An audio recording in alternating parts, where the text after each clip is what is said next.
There was an old game called MapleStory. Actually, MapleStory is still going on. I was hyper obsessed with it.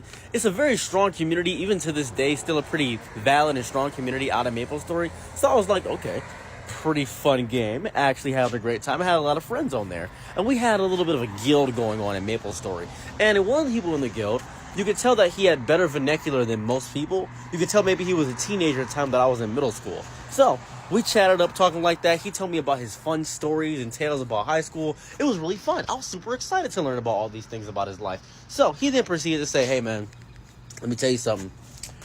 We got to hang out one day. And I'm like a 12-year-old kid. I'm like, sure. Why not? He may have been like 17, maybe. I was just confused about how old he was. He never gave me an age. So I stopped playing MapleStory for like 6 years. And I'm like 18 at the time. Before I get kicked out of my mom's house, I log back in and say, hey, man, I'm going to try to log on to MapleStory. I'm trying to go to the library, play MapleStory a few when I can, but right now I'm getting kicked out. He's still playing MapleStory. He says, okay, I'll be here waiting. Trust. And I'm like, sure, okay. So 4 years passed. I played a little bit, but I didn't play that much. 4 years passed. And I'm like 22 at the time. 27 right now. 5 years ago. Brother is just like, he messaged me. I had like 27 like unread messages from like our little Skype call thing. And he's just like, hey man, just appreciate it if you making sure you're safe. Just want to let you know, still appreciate you. And he would update me, give me like little like long like pages of updates about his life. And then he said, at the end of all of it, hope you're not dead. Hope you're doing good. So at 22 I responded and said, thank you for all the life updates. Here goes my life update. Told him about my life. He said, whoa, that's crazy, man. You were married, bada bing, bada boom. You went to Vegas. I'm like, yeah, life was crazy, man. He said, do you want to hop on MapleStory? And I said, when I get my new place, I'll hop on. Get my new place, play MapleStory for a little bit. He says, hey, man, I'd really love to hang out with you. I'm like, you know what? After all this time, after all these days, eons, years, after all these millennia, let's hang out. We organize a hangout. And he's telling me, he's like, all right, I'm going to give you my location. You tell me how far it is from you. I'm like, cool. I never told him I was in Detroit. This brother says, yeah, I live in Dearborn. I'm like, hold on. Dearborn's like 20 minutes from Detroit. I'm like, dude, we're right up the street from each other. He's like, what? I'm like, yeah. Now, I don't know his age. Don't know anything about him.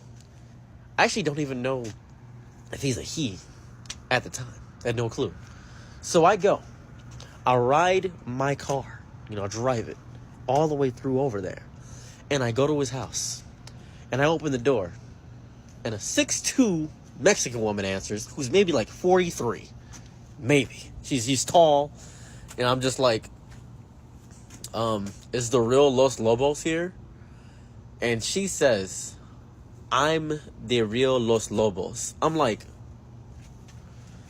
everything was my soul was I didn't understand what was going on. The way that the real Los Lobos spoke was like a guy, like very like guy talk, right? Also, they talked like they were in high school. Turns out they were actually in college at that time. So from like 12, maybe I was with the age difference, they were like probably like 30, maybe 28 or something like that. I'm like, not making any sense. And they're just like, do you want to play MapleStory with me? I'm just like, sure. So we play MapleStory. We're chilling, rocking, vibing. I'm 22 years old. I'm having a great time. Life is good. And I hang out with her for like maybe 3 months. We're just chilling, playing MapleStory. And I'm like, you don't have any kids or husband or like that? She's like, no. I just edit YouTube videos for people. I'm just like, that's all you do? She's like, yeah, I make almost all money doing that. She's just an editor. All she does is edit videos. And I was like, did you know I was a youngin and stuff like that? And she was just like, I had an idea, maybe a little bit, but I didn't know. So we just became really good friends. Up until about 2 years ago.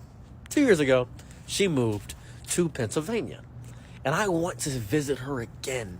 I miss her. She's really cool. Nothing provocative about her, nothing promiscuous, just a genuine love of MapleStory. It was crazy. I think about that so much. I think about how I had no idea. I think about meeting that person, how horrible that could have went. It was amazing. Sometimes you just got to take the risk and meet your online friends. And I'm just saying that right now. Sometimes you got to take the risk. Amazing time. I loved it. It was great. I stopped going to church because a guy cheated on his wife with a 14-year-old and ended up blaming her when she left the church. So I see one of the people in the pews crying on a Sunday. I never seen somebody cry on a Sunday unless it was filled with the spirit of Holy Jesus. So I walk up to her and I say, you okay? And she says, I'm fine. I just I just think my husband's having an affair. And I said, if you think your husband's having an affair, you got to pray about it. This is back when I was a devout Christian, back when I used to be a youth pastor. I said, just pray about it. I'll pray with you. And she said, God has shown me that he is unfaithful. And I said, unfaithful? How is he showing you that? And she said, through text message. I said, okay, all right, that's a new way. I've never seen God communicate through text or email. That's new to me. And she shows me screenshots she has of her going through his phone and just seeing all the messages. I see all his messages. This is horrible. It's horrible. And I'm like, man, this is insane. I'm thinking it's somebody in the church. I'm confused. It is somebody in the church, but it's somebody I didn't expect. That's what caught me off guard. So I'm here like, hey, I'm so sorry this is happening. Well, what can we do about this? Can we talk to him? And she said, well, marriage means you're in it forever. And I convinced her. I said, no, listen to me. You have to deal with this and confront this. This is very serious. She confronted him at church that very same day, actually, and exposed that he was talking to a 14-year-old. The 14-year-old ended up getting, ousted by the church for a little bit, but she came back because he ended up blaming her because she left the church because she couldn't deal with it. I was like, what? I was confused because he cheated on his wife with a 14-year-old, and then he got the entire church to back him on his side because she ended up leaving the church and saying she turned her back to God and allowed the devil to confuse her. Yes, I am talking to this 14-year-old, mentoring her, and our conversations do get a little bit inappropriate, but that's because I'm teaching her about the way of life. And I'm thinking to myself, that's obvious PDF file work, right? That's obvious. Everybody's going to agree that that's crazy. Turns out the pastor said, you know what? I tell you this much. You might be onto something. I'm saying, this whole church is corrupt. My bad. I apologize. Oh, my chest hurt. I never felt a stinking feeling. I think God sent me a message that day that I should stop following him. At that point, I said, okay, God, I see you.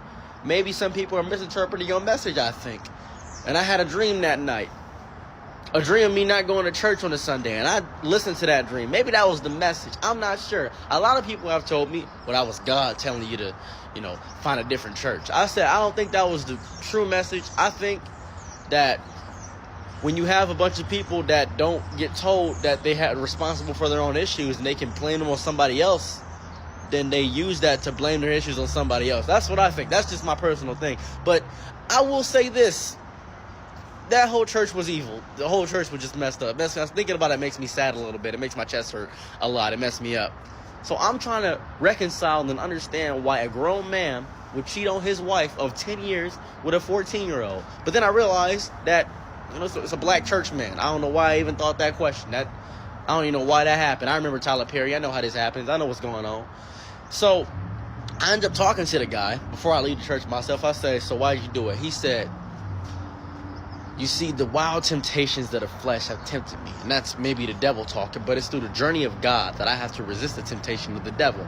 And I said, if I was an idiot, that would make so much sense. If I was a dummy, you could probably tell me that, and I would say, you know what? Praise God. You got to get through it. I'm proud of you. This is a test from him. If I was an idiot, you could tell me that all day. However, you have committed an act of vile unlawfulness. And then he said, who made those laws? Man. What is it under the light of God? Because love is love. And I said, okay, you can't just do the reverse. You can't just do the logic. You can't just fit whatever narrative fits your thing. You can't do that. That's not how it works. He said, well, we'll see when comes Judgment Day. And I said, we'll see what comes Judgment Day. That sentence made me leave the church in its entirety. Do I have a relationship with God currently? I got a relationship with my wife is what I got right now. That's the situation that's going on. That whole situation was messy. I think about it a lot. He's still talking to her. My friend had very bad gum damage all around here and the mouth area and was very not confident in their teeth. I personally didn't care, but they didn't want to offend anybody because they had horrifyingly bad breath because their teeth were rotting. So I completely understood. I said, after your tooth surgery, I'll take you to go get a Shure SM7B. Shure SM7B is a very nice microphone. I use it a lot. It's the microphone that's actually right here. This is my microphone. So I take him to go get the Shure SM7B. Pretty cool, pretty nice. We go to this store. It's a very local store. It's the only store that has Shure SM7B because it was a Guitar Center. They didn't have it. Went to Best Buy. They didn't have it. So we just go to get the Shure SM7B. And we could have ordered it on Amazon. Could have took out the middleman. But we decided to go support local business. The sign on there. And I've never seen this sign before. I've never seen this. Sign says no mask. Usually it says mask required. But I'm like, interesting. My friend is wearing a mask because they just don't want to offend anybody. I'm very confused. So I'm like, interesting. So I'm like, hey, I think they don't want you to wear your mask here. And then he says, maybe the sign's messed up. It's ripped a little bit. We go in. Old dude. He looks at me. He says, what's up? I'm like, what's cracking, dude? And he says, hey, no mask. And I say, oh, pardon my friend. They just got tooth surgery and having a bad time. They can't really do anything with that. And we're both black. I want to point this out. We're both black. And he says, sorry, no mask. And I said, why no mask? I'm very curious about that. He said, well, we got to be able to, see your face when you come in here. And I said, well, and it's wintertime, like it's cold outside. And I said, well, like things like COVID and stuff like that going around. I don't want my friend to, give you something. He could have COVID or something like that, even besides the tooth thing. He said, but you already said the tooth thing, so there's no real reason for you to wear the mask. And I was like, I've never heard this before. Usually, people would be super offended if we didn't wear a mask. Now you don't want us to wear a mask. I just don't understand what the logic is here. He looks at me. He says, sir. And I said, sir. He says, our cameras need to be able to identify your face. I look right at the camera and I smile. I give him a big, bright, pearly white smile. I look at him and say, all right, you got me. You have a Sheridan 7B here. I don't even want it. We go back. I buy him the microphone on Amazon like I didn't want to do. I thought we could get it today. Thought we could start his streaming career today. Didn't want to do that. So go to the shop. It has no reviews. Now, I want to be a good person. I want to be a great person. I want to be an amazing, immaculate, good Samaritan. So I leave 87 reviews. All 1 stars. All paragraph long. All AI generated, actually, too. I used ChatGPT to AI generate all those negative reviews. Just did my best to put my right foot first. Don't forget it. SpongeBob type beat. Just making sure his business is helped out. I went back here and I said, hey, man, why has your review got one out of 5 stars? Like 87 bad reviews. What's going on? You got mode in here? What's going on? What, the health department to come in here? He's just like, did you do that? And I said, nah. They're all different accounts. Because I made 87 different accounts because I have time. The worst thing is a black man with time. That's the worst thing on the planet. Worst thing. I had time. He said, yeah, it's really been affecting new business. It has. As a matter of fact, it affected him so deeply, that 2 months ago, the store closed down.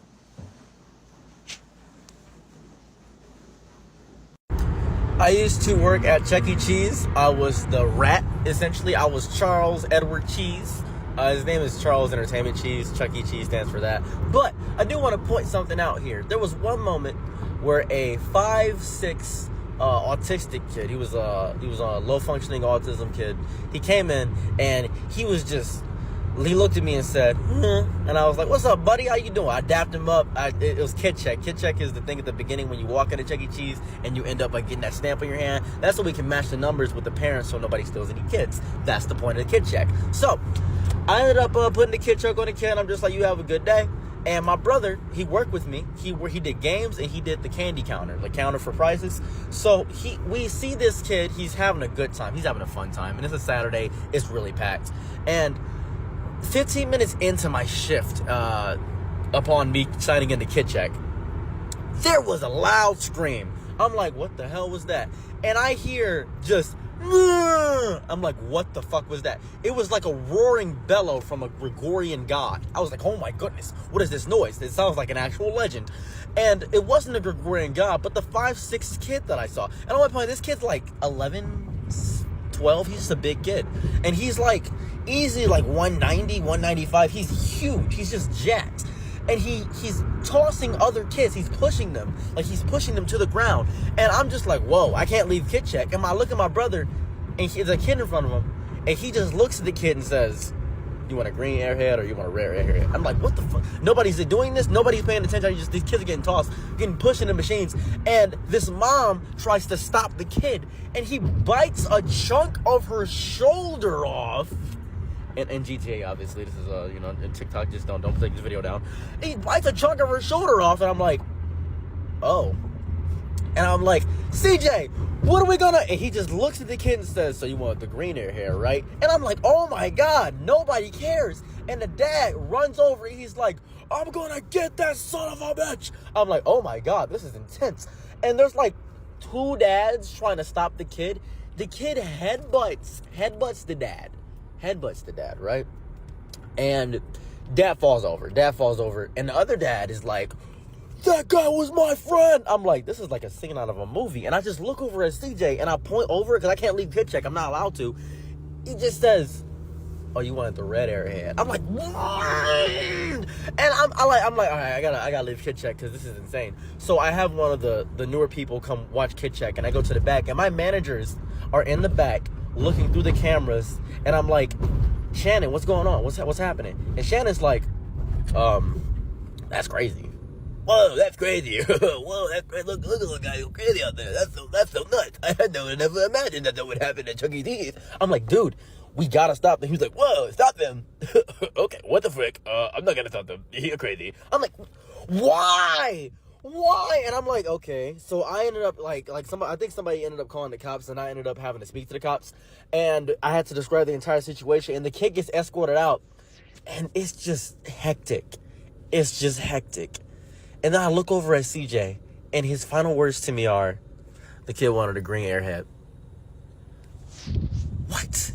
I accidentally committed an act of sticky fingers because nobody was in the entire store. So I walk in Dollar Tree, minding my black business, and I proceed to go and get my food. Everything's $1 at Dollar Tree, but not anymore. It's $1.25. Inflation is destroying everything. That's a 25% increase. I destroyed myself thinking about that. But ignoring that, I had $10. That means I can get about 7, 8 items maybe. So I proceed to get all my items. Few snacks for the road because I was going back to my household, and I was walking there because I wasn't that far from Dollar Tree. And then I wait a little bit and notice, well, this is kind of strange. Nobody's here. I look around, I give a resounding Gregorian chant. Hello, I say. Oh, this is quite the conundrum. Nobody is here. I go behind the cash register, I go in the back room, and nobody is in the store. Why is the store open? I'm a little bit confused. I don't know what's going on. I then proceed to hear some noises from the bathroom. They sound as if to be the noises of bedroom activity. So I rush to the bathroom, the door's locked. I begin to jiggle the handle. I said, let me in! And they said, ah! I can hear them, frantic, trying to go silent now after me hearing the noises of unholy activities. They were doing premarital inside the bathroom, trying to hide from me, thinking nobody would come on a Monday. Sadly, I go everywhere. So, I proceed to say, I know what you guys are doing in there. Let me in.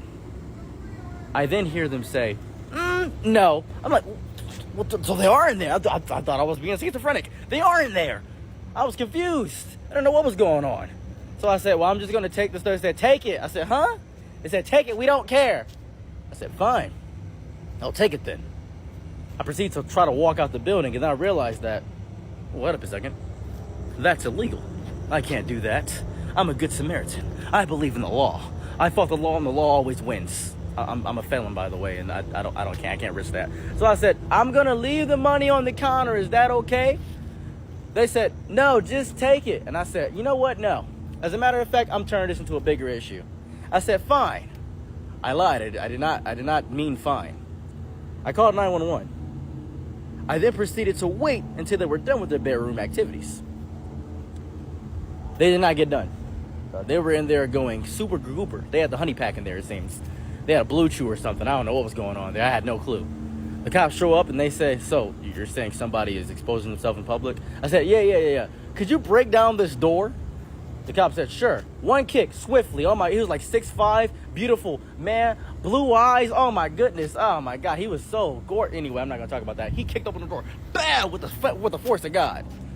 All I see is 2 separate but equal posteriors. It was insane. Split by a holy line. The same thing God gave everybody. I was a bit concerned. I was like, didn't want to see that. They promptly were arrested for public indecency. I then proceeded to take my items and walk out the store because the cop was preoccupied. I didn't want any witnesses, technically. That's all I didn't want. Realistically, that's all I didn't want. I didn't even care about the good act that I conceded. I didn't care about none of that. I just didn't want any witnesses considering what I was about to do. I didn't care for that. Anyways, Dollar Tree, check on your employees because they are beginning to care a lot less. Truly they are.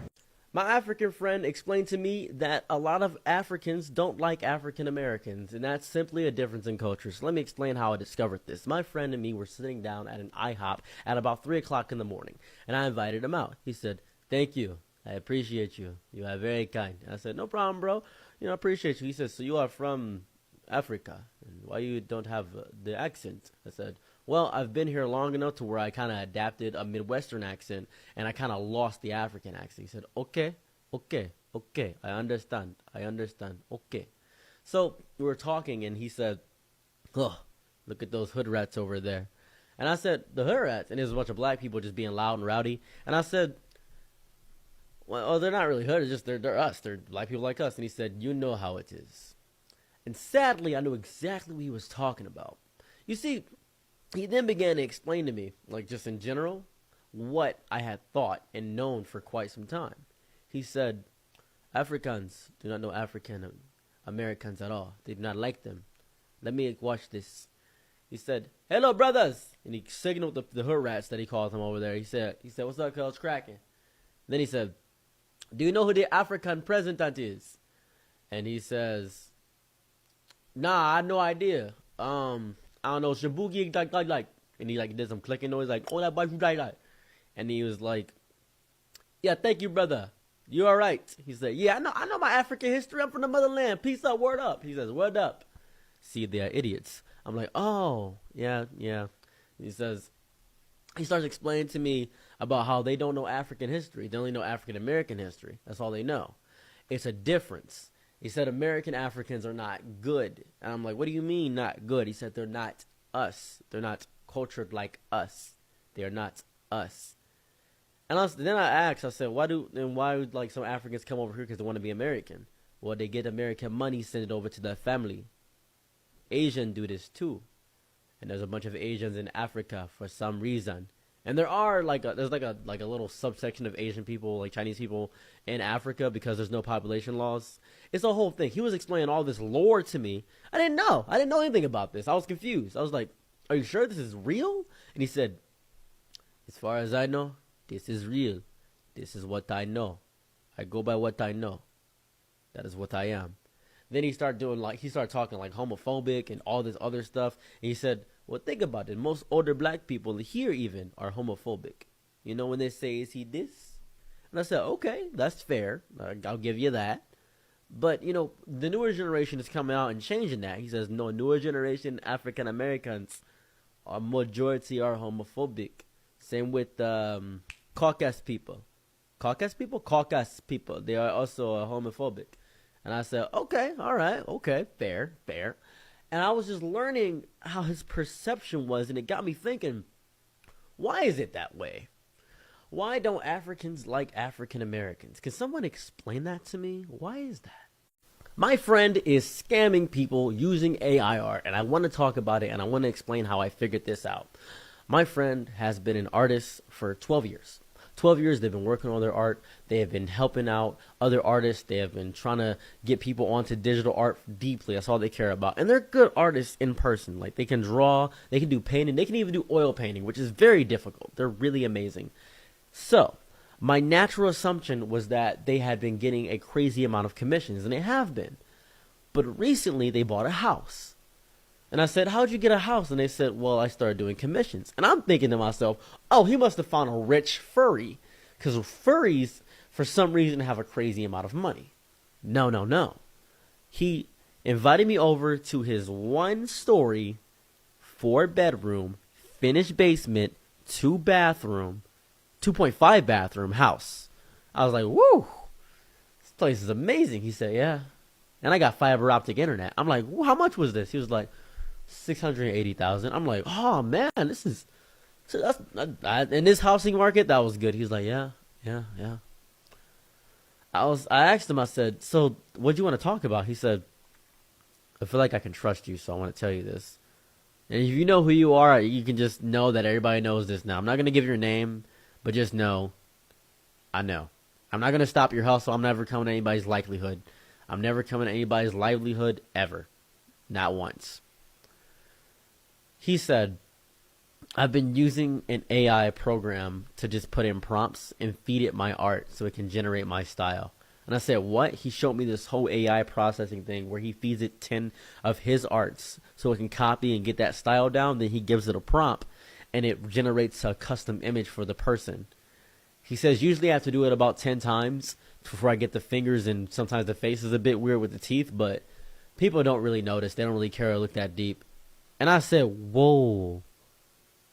And this has gotten you all this money? He said, yeah. I said, dude, you're like scamming people. He said, it's technically still my art, but not really. And I said, dude. And he looked at me and said, before you judge, do you draw? I said, no. He said, do you know how hard it is on my mental when I can't finish a piece or I'm not satisfied? Sometimes I'll redo the whole piece. That takes too much time. And he looks at me dead in the eyes and says, time is something I can't ever get back. And I never will be able to. So I'm using this to do commissions. And I've gotten. And he showed me his commission list. He has a Google Drive, like an Excel sheet. Over 80 commissions. Some artists are lucky to have like 4 lined up. Like 4 commissions. That'll get them like $2,000, maybe $500. 80 commissions. And he said, I tell them it's going to take a while, but I already have all these done. I usually just chill out and just give them the product when it's done. It usually doesn't take me more than 5 hours to get all these done. I'm like, whoa, that's crazy. That's nuts. You ever have a corner store that you trust with your whole life and soul? You ever have that one specific corner store that when you go in there, you know the employees, you know that, hey, give me 10 on 2, and they just know you. They know your entire gas station order. Same way with like local restaurants and things of that nature. Let me explain something very important and significant to you. I had an experience in which the corner store person saved my actual soul, my life, my entire vindication for existing. My reason, my soul essence belongs to this one Arabic man. So I go into the store. It's Tuesday. I just get off of work. I had a tough day at Chuck E. Cheese. It was 6 p.m. And Tuesday, Chuck E. Cheese, 6 p.m., no parties. It was a tough day. So I'm like, I walk over to the store, and he's like, oh, Habib. How do, brother? How do you do? Habibi, my brother. He shakes my hand. He's just like, so what can I do for you? I'm like, I'm just chilling. I just want to chill in here for a second. He was like, pull up a chair. And by chair, he means like 3 crates, because he has like 3 crates. So I pull up 3 crates. And I lean on 3 crates, and I'm chilling. And we're talking. We're talking about the day. We're talking about his life. We're talking about his daughter. Oh, my daughter, she does not want to marry. I'm like, she doesn't want to marry? No, brother. She does not want to marry. And in Muslim culture, we did to marry. I'm like, I didn't know that. He teaching me about his life, his lore, his wives. He has like 2 wives. He has one for the house and one for the everything else. He's a beautiful Arabic man. He's a good dude. He's just like, allow me to explain something, brother. And he's telling me why have you not converted to Islam? Why have you not converted to what we are? I'm like, I don't know. He's like, you guys are the original Hebrew Israelite. I'm like, and he starts like feeding me hotep nonsense. In the midst of this, he sees 3 guys enter, and he's just like, quiet down, brother. I'm like, what's up? Shh. You hear that? I'm like, hear what? I hear metal. I'm like, metal? He's like, yes, I hear metal. One of those men is armed. I'm like, I don't know if you're telling me the truth. I have no idea. I had no clue. And he's just like, we shall see. And I can hear him grab his gun. He's like, hello, brothers, what can I do for you? And they're scratching like, yeah, man, we just came in here to... And before they even are able to put me in a hostage situation in any capacity, as if he was the Arabic Spider-Man, his spidey sense tingled, the halal went off in his brain. He activated the power of hummus, it seems so, because he made these chickpeas. He's made the 3 dudes pea. Hummus is made of chickpeas. I'm trying to find a way to correlate that. Anyways, I was like, oh my goodness, what? He pulls out a Sklippy. A sklip lop loopity bop, and boom, right in the foot. Dude falls over. Other dude, right in the leg. He's like, Habib, call 911, use phone. And the third dude, he's like trying to scramble and run away, and he gets away. He's like, dang it. He's like angry. And I'm like, what was that about? He was like, look. And while they're like grunting on the ground and crying and screaming and stuff like that, in this guy's belt buckle was the iron on his hip. Oh my goodness, Arthur Morgan style. I'm like, oh no. He actually did have an iron on his hip. He was like, I knew. I could tell. I deal with this a lot. You learn the thing living in Dearborn. I'm like, oh my goodness. What? It was so chaotic. I was like, man. He was like, no. You said you wanted hot Cheetos, a honey bun, and a hot dog, correct? And I was like, He remembered my order. It's just having those moments with these people. It was insane. And when you live in Detroit, this is like a very common. People steal all the time, but you never mess with the Arabic dude's corner store. Ever. You never do. It's just a law. It's a rule. It's a rule. I was listening to Chris Brown in my room, and my friend came in and asked me if I can separate the art from the artist. I was confused. I was a little bit perplexed. I took my headphones off. I said, separate the art from the artist. Why you ask that? He said, because I want to listen to Melanie Martinez, but, she got those allegations. I said, they're pretty much confirmed at this point, but I don't want to get into that. But I feel like if a music has something deep inside your soul, you should be able to listen to it, or whatever art form it is. He said, well, what if they're racist? I said, okay. Is anybody else listening to the music with you? He said, no. I said, cool. I think there's a big issue going on right now where people want to be virtuous when nobody's witnessing. I'm not going to lie to you guys. When nobody's watching, I'm evil. When people are watching, I'm evil too, but I'm way worse when nobody's watching. I hang out with homeless people all day, every day. They don't have any morals. None. Not a single moral. They walk up to your car, hands covered in fecal matter, and rub it against there and say, you got $2? Those are my people. Those are my people. I go to stores, like Walmart, I commit some Sly Cooper activities. I do Robin Hood, except I give to the me. That's what I do. My moralistic grounding is very low. I want you to understand that if you're following me, my morals are in the dirt. Now, there are obviously things I won't do that are just basic human traits that I won't do. But when it comes to corporations, corporate greed, and things of that variety, or even just things you enjoy that aren't harming anybody, I'll do whatever I want to do. As long as it isn't harming another person, that's me. That's how I operate as a human being. So if you want to listen to a canceled artist, if you want to listen to a Bill Cosby comedy special, if you deeply in your soul, for some odd reason, some strange reason, want to listen to Chris Brown, by all means, do what you want to. You can listen where you want to. Your friends may not like you.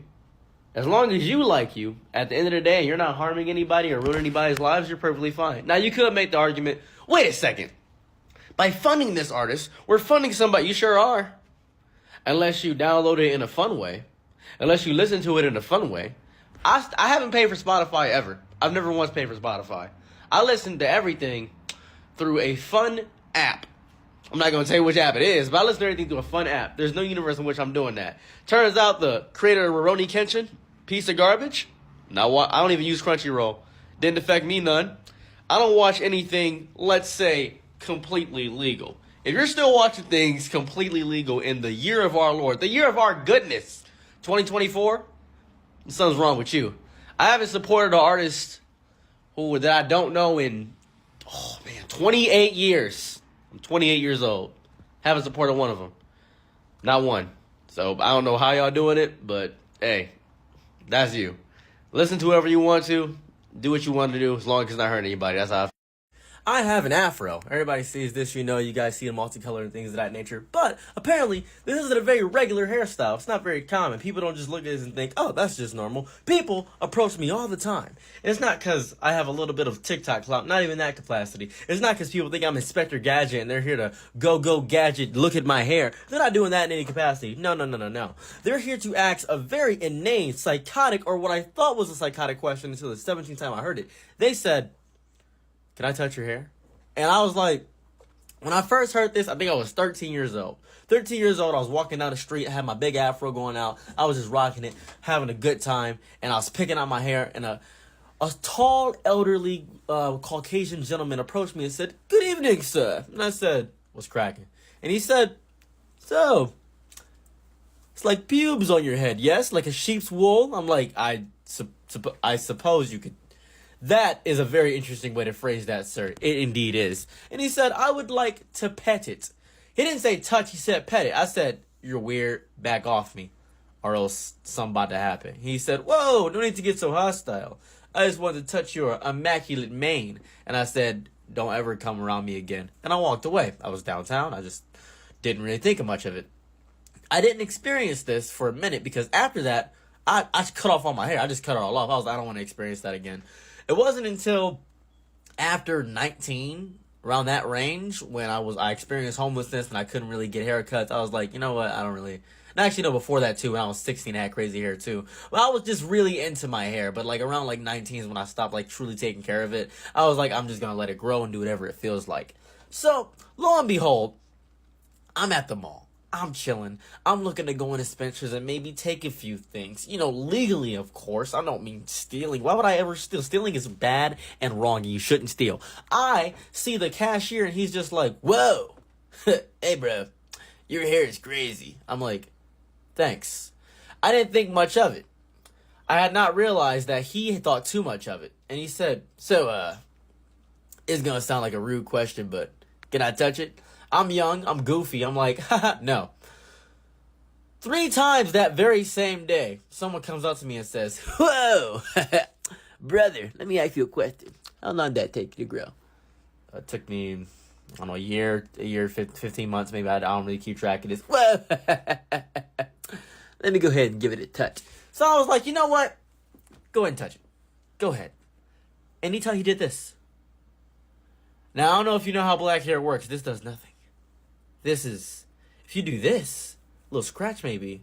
If you get in the scalp, I can feel it. But this is just, you're essentially touching it. Good on you. You're touching my hair. I'm so proud of you. I was so baffled by this. So I'm like, all right. I moved to a different area. I'm like, all right, you know what?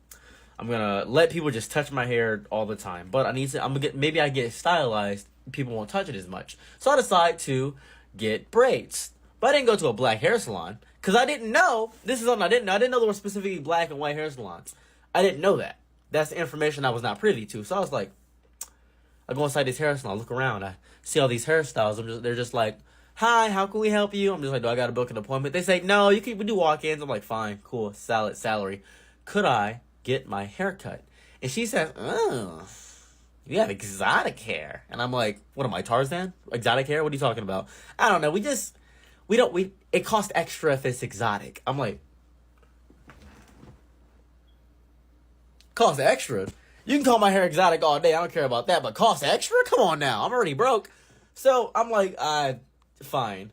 And she pulls out like scissors and just begins to do whatever she wants up here. And I'm like, okay, so I want a 2-strand twist. She said, oh, sorry, I didn't know what you wanted. You said a haircut. And I was like, I just let you do what you wanted at first. I was just curious what she was about to do. So, ruined my hair for a large point in time at that point. And then, after I grew my hair back out, found a black hair salon, realized the difference between those two. Whole just debacle there. That was a whole experience for that. But then, even after I got my 2-strand twist, people kept telling me, oh, you should get dreads. Or you should get braids. Or something of that nature. And I was just like, you know what? I'm going to just do whatever I want with my hair forever. So I just decided to have an afro. And whenever anybody asks me to touch it, I just let them touch it. Because it's much easier to just let somebody touch my hair than anything else.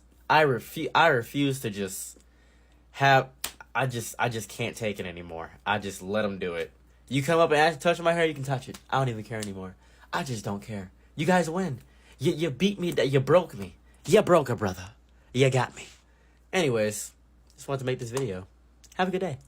My friend attacked his mom, so I had to set him straight. So there I am, hanging out with my friend, minding my black business, and we're playing Tekken 8, having a great time. I sit down, I say, all right, I'm about to plug my controller. I plug in my fight stick. He's a little bit concerned. I spent $600 on his fight stick. I'm having a great time. We're playing the game, and his mom comes in. Now, I'm a little bit concerned and confused because he's a grown man. Why is he staying with his mother? So I thought it was his house. I thought he had actually come up in life. I am now discovering that this is his mom's house. And then I discovered a bigger plot twist. It's not his mom's house. It's actually his dad's house. And he's staying with his dad. And his mom is staying there because she has nowhere to go. And the dad is a good person. A lot of lore I'm discovering right now. A lot of information I didn't want to know. A lot of information that I have in my head now lives rent-free in your head too. We're doing this together. We're locked in as humans. So they start having a conversation. She says, it would be nice if you could do the dishes. He immediately flips a switch, calm the entire time before. But as soon as his mom said a sentence, he starts going crazy on her. Why'd you cheat on dad? Whoa, hold on, what's happening? I'm getting in the middle of a season 3 information and this season 1. I don't know what's going on. I'm concerned. I said, why did you do that? And she's just like, your dad is not straight. We had you out of, and immediately, with the force of Zeus, hits her across the face. I've never seen that in my entire life. Just hits her with the force of God. What? Whoa, what happened? I'm a little bit concerned. I stand up and I say, okay, all right. I hit him right with the fighting pad, right in the middle of the skull. Boom, cracked him. I just messed up my fighting pad. I don't even have it anymore. It's broken after that. After he struck his mother with the force of God, I kabickled him with my $600 fight pad. Just to give you a little recap of what was going on here. He gets up and says, "Bro, what was that for?" I said, "Hey man, come on, son. You can't be hit your moms like that." He said, "You don't know what she's done to me." I said, "Dude, I'm not trying to see domestic violence going on in front of me. You can do this after I leave. I'm not a great person. I'm not trying to see it, but if it's in front of me, I'm gonna do something about it." And he said, "She used to strike me when I was younger." Okay, and now you're stronger, and she probably didn't know how to be a parent, and it's understandable that you may have some residual trauma. I grasp that. I really do. But you can't be doing this in front of me, because there's a lot of information to take in. I don't want to take in all this information at once. This is news for me. And he says, "Nah, you don't understand. This is," he's like, grabs his head because he's having a throbbing headache because I smacked him with the fight pad. And the mom, by the way, the entire time we're having our little dialogue, our little movie dialogue, on the ground, his mother is just crying. She's the background vocals for this entire conversation. It's just tears on the ground. I'm a little bit concerned. I said, "This is horrible. I don't want to be a part of this." His dad, after us talk, we're talking about 10 minutes. We're just arguing with each other. His dad comes in 10 minutes later, and he says, "Hey," and I can tell immediately. I can tell by the softness of his posture and composure that he's a little bit flamboyant. "Hey guys, you guys always have an argument, and I just got home from work. We can't be doing this." Very calm man. I enjoy him. The very flamboyant father comes in and calms everybody down. Everybody's calmed down, and they have a conversation. And she has a web on the left side of her face. I feel like things are fractured. He has a web on his head, and I'm completely unscathed because I'm perfect, and I received no damage. He also doesn't have any bite back in him. I can tell that he only wants to fight women. I don't like him for that. We're actually not friends because of this, but this is a whole thing. I talked to his father and I said, "Does this usually happen?" He does this motion. "Yeah." I said, "Okay, you should have never got married to a woman. You should have just stuck with a man. If you're obviously a bottom. I'm not gonna lie. That's just bottom bunk activity for sure. That is just, I don't even know why you decided to marry a woman. I don't even know why you did that." He said, "I didn't know myself. I didn't know myself at all." I said, "Understandable, but you got to tell your son to stop striking his mother." He said, "Oh, he's just so aggressive. Stop him." I don't know I have no idea. So I tried to speak to him after a while. I left after that. I tried to speak to him after a while, and there's no getting through to him. It's like he enjoys the aspect of violence because he now is in a position of authority over his mother, where she's relying on him and her ex-husband, and now it's this whole thing, this power dynamic that shift. I say, if you are a parent, don't abuse your kids, because you never know when they can get stronger than you. That's the only, if you take any lesson from this, please don't abuse your kids, because you never know when they could get significantly stronger than you. That could be scary for you in the future. It really could. I think I just have to stop going out to the club. I think I just have to stop going out in Detroit, because I went out to City Club. If you don't know what City Club is, it's a golf club, goth indie, Eurocentric kind of club, and I'm really excited to go. I get my Sunday best on, getting all zooted up and suited up, and I go out thinking I'm going to have a great time. So it's fog littered throughout the floor, because that's usually how Leland goes, that's usually how City Club operates, and I see and peruse, and there's about 27 people inside the vicinity. I counted because I was scared, and I needed to make sure I knew my surroundings. Great method to, by the way. Also take note of the license plates and people's faces. Great thing to do. So I begin to go out to the dance floor and do what people never do in the club, and actually dance. I close my eyes, just enjoying the music, feeling the rhythm and feeling the beat, and I feel two posteriors upon my lower quadrants. I look in front of me and I see a woman taller than me, quite the high toner. I'm really excited. She looks like something of an Amazonian, and she is dropping that dun-dun-dun upon my don-dun-dun, and I'm very excited. And I'm saying to myself, okay, all right, we got it motion, we got it going. And I'm closing my eyes and feeling it out until her boyfriend comes and pushes her off and says, "So we just dance with anybody now, huh?" I think it's about to have a fracas, but he locks eyes with me, grabs my shoulder, and we start dancing. He's looking me eye to eye, to and fro. We are locked in. Princess and the frog, and I'm the frog, and he's the princess. His movement's phenomenal. I'm over the moon. I think I just made a new best friend with this man, I think. So, Upon me entering Leland City Club, me dancing with this woman, and then her boyfriend approaching me and dancing on me upon moving her, I now have made a friend for life, I feel. We are doing the kitten play, we are matching sequence quadrants, we are going to and fro, beat for beat, having a jam session on a dance floor, and it's something I'm enamored with. Something I am truly coalesced inside of my body, enjoying every motion about what's going down. And then he says, getting kind of tired, but I gotta do something first. I'm confused. He seemed to be angry in his tone, but I thought he was enjoying the dance floor. He turns to the woman that was previously dancing on me, the tall one, and he immediately begins having a furious vocal match with this woman. It is outstanding. I have never seen somebody use such diction, such angry language. And then they go to a back corner of the club. I'm beginning to follow them because I'm invested in the plot, and I can't lose out here. I gotta see Toy Story 2. So I'm looking at the bottom of Andy's boot, and I'm realizing there's no boot, there's no name on Andy's boot. What's happening? They're arguing, and he loses the fight. She elbows him right in the eye. Upon him trying to throw a punch at her, she weaves out the way, elbows him right in the eye. He's wept up, big swollen. He's on the ground crying, and he says, "Man, you want to go to Coney Island? This is my new best friend." Obviously, I got to go to Coney Island with him. We get 2 hot dogs, and I get pancakes. And we enjoy this meal as homies, as friends, as brothers. It is cathartic to me, honestly. So, after I go to Leland City Club, meet the man that was dancing with me upon striking his girl and then getting stricken by his girl inside of Coney Island, he says, "Man, we gotta get her." I said, "Okay, we gotta get her?" "Yeah, but we can't let this happen. We're best friends." "Are we?" No shared drinks, no shared kinship. Obviously, I don't know this man's name. I know nothing about him besides the few sentences we've exchanged. But that's how guy friendships work. We don't know much about each other. We're just friends. And he says, "You got a car?" I say, "No. Apparently I don't have a car." A little bit concerned. He says, "Okay, that scooter outside. That's your scooter?" "It is my scooter, my electric. I'm charging it right now." He says, "Drive me to my house." I drive him to the house in my electric scooter. And guess what? Lo and behold, he gets into another argument with his wife. Didn't know it was his wife. He has 2 kids with. And I see the kids crying. I see things going crazy. A Wii U flies out the window, and he says, "Wait here."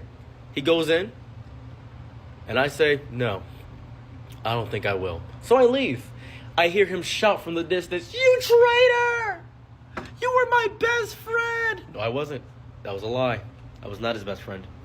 So I proceed to ride my electric scooter home, and I begin to rethink my life choices. Perhaps I shouldn't be going out to City Club ever again. Doesn't sound fun at all. You know what's worse than losing a loved one or breaking your leg or figuring out your mom has cancer? It's becoming important at your job. That's the worst feeling on the planet. Because when you become important, you don't get a pay raise. You don't get a badge of honor. You just get a pat on the back and more responsibilities. That's the worst feeling on the planet. I discovered this very immediately and very instantly by a acetaminophen agent of a boss. Came up to me. He said, "Serious? It's not my name, Bleach Demon. What's going on? What you need, brother?" He said, "Well, you may not know how I do this, but the printer's not working." And I said, "Oh, I can fix the printer. I'm a little bit tech savvy. I know a little bit of things. I'm a little bit Dexter's Laboratory, so I'll go over there and fix it." He said, "Huh, thank God you're here." I heard that sentence, and immediately I thought to myself, I got to put in my 2 weeks. I knew at that exact moment he needed me too deeply. I knew at that exact moment that I was going to become a core member of the team. I didn't need that. He wasn't going to offer me a management position. I'm black. I had never seen a black manager since I entered this place. I had never seen an ebony-skinned person in that entire building besides me. I was the diversity hire for sure. I was the Disney woke casting of the job. And they proceeded to give me too much responsibility. After that day, they said, "Can you fix this broom? Oh, we need you here for that. We need you here for that." As soon as I figured out that I needed that, I put in my 2 weeks. And they said, "Oh, you'll be gone in 2 weeks?" And I said, "Yep." And immediately, the next day, I didn't show back up because I know what that meant. Being important at a job is the worst thing ever. Being important at a job is worse than figuring out a nuke is falling from the sky and it's going to take out your entire city. You're never going to go to that little cafe you enjoy. Being important at your job, worst feeling on the planet. The instant my manager told me that, I knew that if I didn't quit immediately, I was going to become the workhorse, the work boy, the auction need black person. I didn't need to do that. I didn't need for me to be more stressed at a job that was paying me minimum wage. Because if the minimum wage is all that you're paying me, that means that I will give you the bare minimum of what you get out of me. That's all you get. You paying me a bare minimum? Nope. That's the minimum you get. That's it. You get minimum. You pay me an exceptional wage, you get an exceptional work. That's how it operates. I'm not doing anything crazy for you. I'm not doing that. That's not how it works. My boss was so angry when I quit. He said, look, we'll give you a raise. I said, how much? He said 50 cents. I said, I'm not a rapper. What do you mean 50 cent? 50 cent raise. Some people get excited about a 50 cent raise. They be like, oh yeah, 50 cent raise. Hey, that adds up after a while. No, it doesn't. How long you plan on working here? I don't plan on working here that long. 50 cent raise don't mean nothing to me. 50 cent raise the roof. He a great rapper. I don't care about him. Nobody care about that. Don't give me a 50 cent raise. Then I'm going to stay off that. That's nonsense. That's psychotic. I don't appreciate that. Worst thing on the job. Worst thing you can hear is that. That's crazy. I used to live in an Amish village. Now, a lot of people always question, how'd you used to live in an Amish village? What happened? Well, I was homeless. I was living behind a bakery, and the bakery was owned by a bunch of Amish people. The Amish people proceeded to be nice to me. The owner, whose name I will not give, let's just call him Jebby. Jebby said, you don't have to eat the Deos every night. I can help you out. And I said, really? You can help me out? You're going to help me, a poor soul? And he said, yeah, I'll help you out. I'm the bishop. And I was like, what's a bishop? Bishop owns the Amish community. I didn't know that. That was information I was not privy to. So he, for some reason, this is what messes me up, he owned a Tesla. This Amish man owned a Tesla. He whipped his Tesla and then parked it like 2 miles out, and we rode a horse and buggy into the town. There's no cars from the people that reside in it. You couldn't have cars. And they made most of their money from tourists and selling furniture. Their furniture is very good, and so is their bread. That's what people came there for. I lived in kind of like his guest house. I had an immaculate, amazing time. I loved every minute of it. The first few weeks, pretty chill, pretty cool. Nothing too crazy. First week, I was feeding the chickens. I was hanging out with the pigs. I was saying, hello, Margaret. How are you doing? Hello, Annabelle. Hi, KK. They call me by my nickname, which was great. Some people would come up to me and say, hey, are you covered in charcoal? You're as black as a sheep. And I said, I'm not covered in charcoal. And they said, God, why are you so dark? And they'd pet my hair. And I couldn't say anything because they were housing me and feeding me. I really couldn't say anything. I really didn't care. They were very nice, though. They fed me every night. They made sure I worked because they told me everything here is made by hand. If you eat something, you grow it. If you make something, you make it. If you want to sleep somewhere, you build that bed. You made your bed, lay in it. Amazing, man. Loved it. Now, I stayed there for 2 months. That was the entirety of time I stayed there. First month, I didn't do anything crazy. Okay, first 3 weeks, I didn't do anything crazy. Now, the first 21 days, I was learning how to do the farm work, churning the butter, making toe jam, learning how to make the bread, and then they taught me how to do making rings and blacksmithing and things of that nature. I knew a lot of Amish blacksmiths, and they taught me how to make weapons and things of that variety. I didn't know they did that in Amish village. Really threw me for a loop. I learned, and I still do help there from time to time, and I'm learning still. Very fun times. So, why am I no longer in Amish village? That was a pretty good gig. Well, I like to ruin things for myself. I'm a little bit of a scoundrel, a rapscallion, a little bit of a scallywag. The women noticed me. They were like, oh, hello, charming black boy. And I said, good evening. How goes it? It goes well. I bet it does. Perhaps you would like to take us ride on the dark side. And they said, oh, dark side. Yes. Star Wars. Have you ever seen it? No. I don't even know what that is. And they genuinely didn't know what it was because they've never seen media, it seems. So, sometimes, this happened twice while I was there, the 18-year-olds would have a chance to go out in the Amish society and go see if they liked it. And they asked me how it was, and I would explain all these amazing things. Oh, yeah, we got like Walmart and popcorn and hummus. And they were like, hummus? I said, hummus. You don't know about hummus, do you? They were like, no, I have no idea. And I said, that's what I thought. Figures. You're not learning about the lore. And they said, what is lore? And I said, you'll learn when you go out. I also began to, there was a bunch of women who found me very appeasing. And they proceeded to find a particular interest in me. And this interest led to them being very promiscuous. And when they were promiscuous, I said, whoa, what the frick? What's going on here? What the frick? So, yeah. everybody discovered that a lot of women were finding me very attractive, and I was doing the deed. I was doing the deed. And then they proceeded to have a meeting. I never realized that they had a town meeting, and they said, "All right, we're gonna give you a few dollars, and you'll be on your way. You've learned enough here. If you ever need us, please come back, but you cannot stay here." They helped me get a place. They helped me get a 1-bedroom apartment, actually. It was very nice of them. I put them down as my references. And as much as it's hard to believe, a few of them actually had, like, phones. It was nice to actually have people that looked out for you and or behind your back. I just was doing too much out there. But it was nice. It was nice. So that's how I know Amish blacksmiths. I think if you don't like hair in the no-no square, that you may be attracted to people that are much, much younger. Let me explain why I believe this rhetoric. I was talking to one of my friends, and he said, "Hey, man, I just don't like girls who got, Sasquatch fur down in their no-no square." I said, "You don't like girls with Sasquatch fur?" I said, "How do you like it?" He said, "Clean shaven." I said, "Oh." And I thought of what my wife said one time, and I said, "Like a baby?" And he said, "What?" My wife had pointed out one time that if you're clean shaven, then you're like a baby. And I said, "Oh, so like a baby?" And he said, no, not like a baby. I said, "Babies ain't got no hair down there. Neither do prepubescent girls. So you like them like that?" He said, "No, like it looks nice and neat." I said, "Do you shave yours?" He said, "Nah, it's, men's supposed to, have a little bit of gruff." I said, No. "Do you know what hair is there for?" He said, "Hair is there, because it grows out. Like when your hair get up on your hair get on your armpits, you gotta shave it." I said, "Do you shave your armpit hair?" He said, "Men's supposed to have hair." I said, "Hair is a natural protectant for you against diseases, especially down there in the no-no square. There's a reason it grows.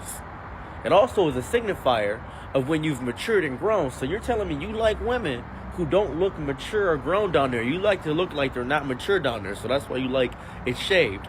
He said, "Nah, I just have a preference." I can understand the preference, but you don't do anything with women who have any hair down there? He said, "No, I don't really mess with them because it looks unclean." I said, "It is not unclean. It's actually extremely clean to have hair down there. It's super clean." He thinks that if you have hair down there in your no-no square, that you're insanely unclean. That's not true.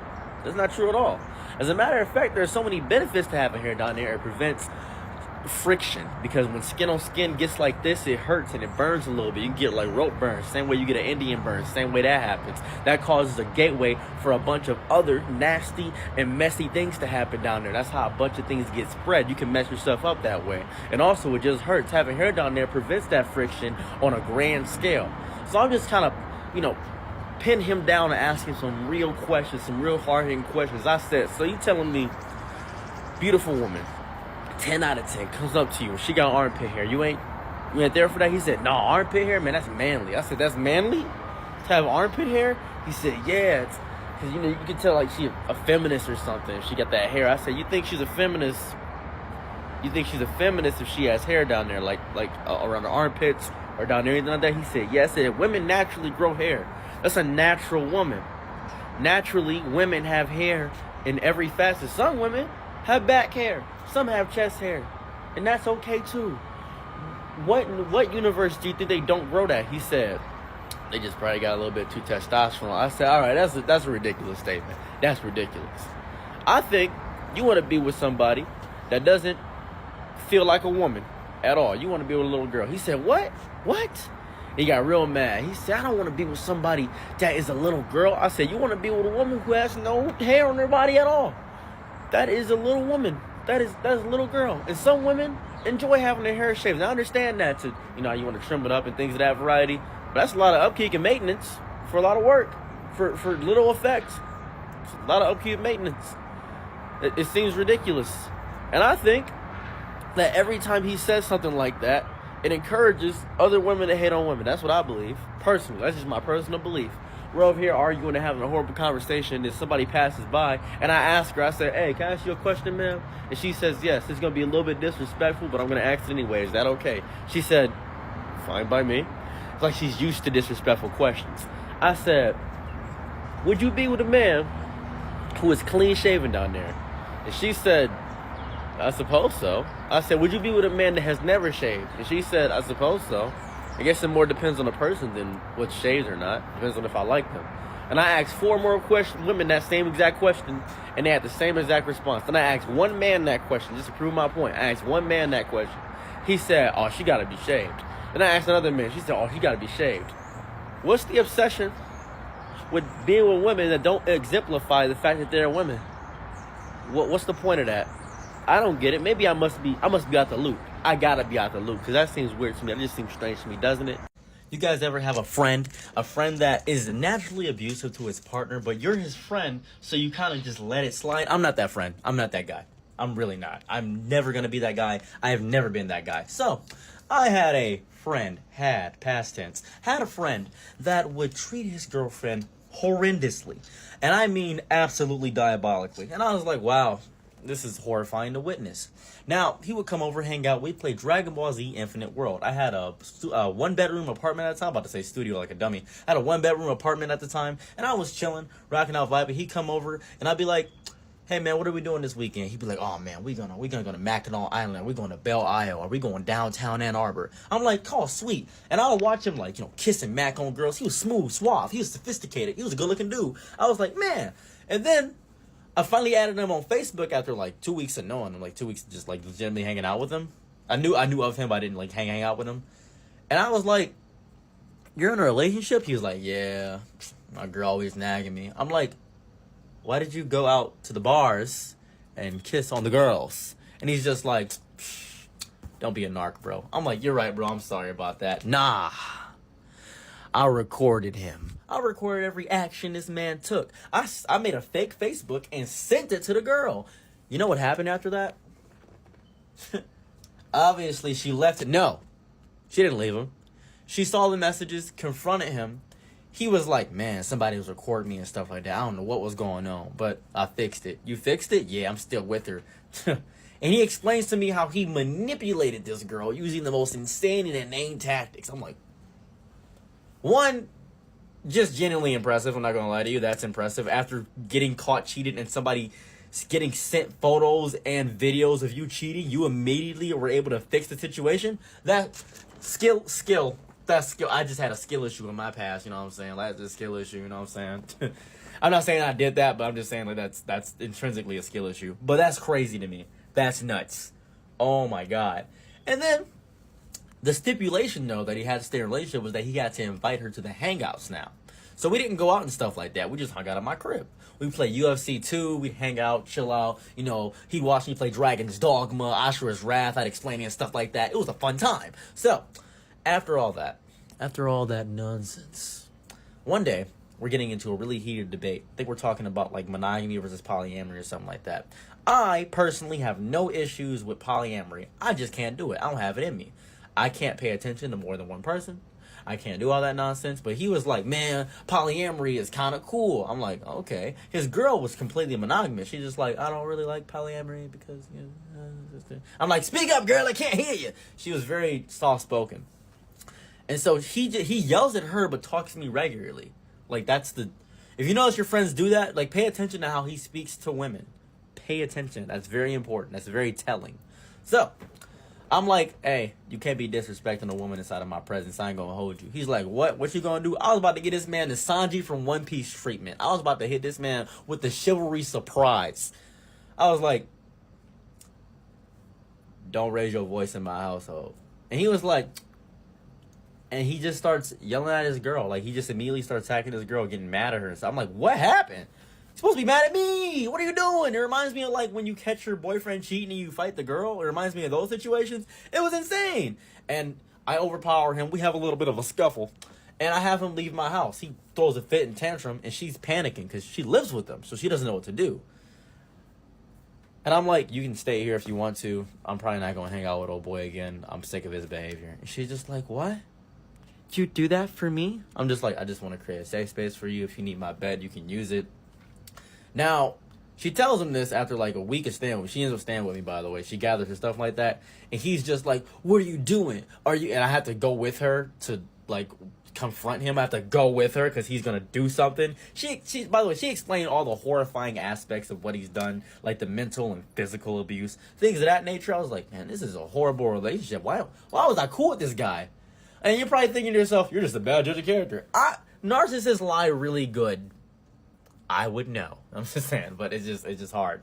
So, and the whole time he's just like, what are you gonna do? You're gonna end up laying betwixt the sheets with Seros. And she was like, no, I wasn't gonna do that. Still soft spoken. And I help her gain confidence here to stop saying sorry. And don't say sorry, just say thank you. Thank you. Sorry you had to wait for me. Thank you for waiting. Like, just change it up a little bit. Be confident in your repose. Be lucid in your explanation, dude. That's all you gotta do. And the whole time, it was just a nutso experience. She ended up staying with me for 2 months until she was able to get an apartment on her own. It was a whole crazy little bag of stuff. And if you're wondering, yes, it did grip. Things happened. Anyways, yeah, stop your abusive friends, dude. Just stop them.